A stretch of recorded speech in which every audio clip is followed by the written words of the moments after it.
मालेगाव शहरात घातक अग्निशस्त्रांसह 2 सराईत गुन्हेगार जेरबंद। मालेगाव शहरात अवैधरित्या घातक अग्निशस्त्रे बाळगणाऱ्या सराईत गुन्हेगारांवर नाशिक ग्रामीण पोलिसांनी मोठी कारवाई केली आहे। स्थानिक गुन्हे शाखा व किल्ला पोलीस ठाण्याच्या संयुक्त पथकाने कारवाई करत 2 संशयित इसमांना अटक केली असून त्यांच्या ताब्यातून 2 देशी बनावटीची पिस्तल व 8 जिवंत काडतुसे जप्त करण्यात आले आहेत। नाशिक ग्रामीण जिल्हा पोलीस अधीक्षक श्री बाळासाहेब पाटील यांच्या आदेशानुसार जिल्ह्यातील अवैध धंदे व सराईत गुन्हेगारीला आळा घालण्यासाठी ही कारवाई करण्यात आली। दिनांक 4 जानेवारी 2026 रोजी मिळालेल्या गुप्त माहितीनुसार मालेगाव शहरातील इस्लामाबाद परिसरात सापळा रचून दोघांना ताब्यात घेण्यात आले।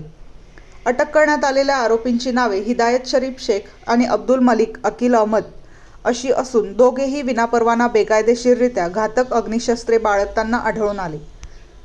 त्यांच्या विरोधात भारतीय हत्यार कायदा कलम 325 अंतर्गत किल्ला पोलीस ठाण्यात गुन्हा दाखल करण्यात आला आहे। यातील एक आरोपी हा सराईत गुन्हेगार असून त्याच्यावर यापूर्वी गंभीर स्वरूपाचे अनेक गुन्हे दाखल आहेत। या कारवाईमुळे मालेगाव शहरातील गुन्हेगारीवर मोठा आळा बसणार असल्याचे पोलीस प्रशासनाने सांगितले आहे।